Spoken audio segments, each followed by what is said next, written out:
এই তোমার মুখটা তাড়াতাড়ি খোলো তো। আর কি আশ্চর্য, আপনার কথা আমি কেন মুখ খুলতে? দেখো, একটা কথা বলবে না।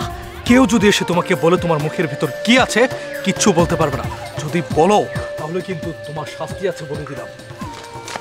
এই ছেলে, তুমি তো আমার চেনটা চুরি করে নে বাক্সো। দাও চেনটা দাও। আরে আপনি কি বলছেন? আপনার মনে হচ্ছে কোথাও ভুল হচ্ছে। আমি কেন আপনার চেন চুরি করতে যাব? হোয়াট? তুমি তো আমার চেনটা চুরি করেছো, আবার বলছে কেন আমি চুরি করতে যাব? মানেটা কি? তুমি তাদের চেন বের করো, কুইক। এই বলে বলে চেন বের কর, বের কর। আরে দেখেন, আপনাদের কোথাও ভুল হচ্ছে। আমি আপনাদের চেন কেন চুরি করতে যাব? এই চুপ, একদম মিথ্যা কথা বলবি না। তুই যখন চেন চুরি করেছিস তখন আমি নিজের চোখে দেখেছি। চেন বের কর। হ্যাঁ, সত্যি কইরা ভালোই ভালোই বলতেছিস, শিকার যা। চেনটা চুরি করে কোথায় লিখেছিস?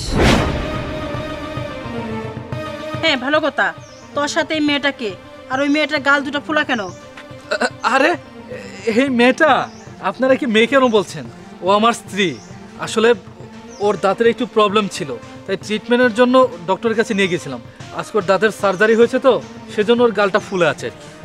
বুঝতে পেরেছি ম্যাডাম, ও মনে সত্যি সত্যি চেন নেয় নাই। চলুন আমরা অন্য জায়গায় খুঁজি, চলুন আসেন। আরে আপনি এইটা কি করলেন? আপনি লাখ টাকার লেবু মাটিতে ফেলে দিলেন।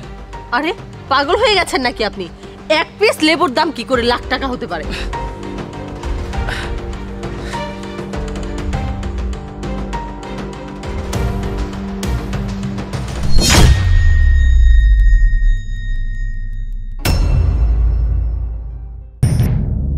তার মানে আপনি সত্যিই একজন চোর। আপনি নিজে তো চেনটা চুরি করেছেনই, সাথে লেবুর ভেতর এটা লুকিয়ে রেখে আমাকেও চোর বানালেন। আরে আপনি আমাকে চোর কেন বলছেন? দেখেন, আমি এই স্বর্ণের চেনটা চুরি করিনি। আসলে এই চেনটা একটা রাস্তায় পড়েছিল, আমি সেখানে দাঁড়িয়েছিলাম। তারপর অনেকক্ষণ যাবত আমি রাস্তায় দাঁড়িয়ে থাকি। তারপর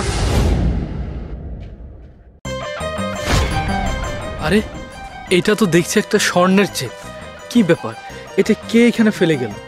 আশেপাশে কোনো লোকজনও দেখছি না।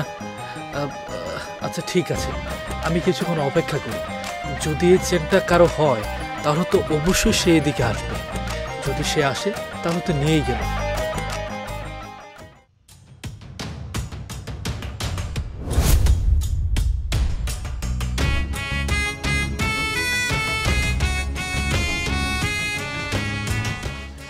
কি ব্যাপার? দেখে তো মনে হচ্ছে এই চেনটার দিকে এই লোকগুলোই আসছে, কিন্তু এই লোকগুলো তো মনে হচ্ছে এই চেনটার মালিক না। তার মানে কি এই চেনটা হাতিয়ে নেওয়ার জন্য?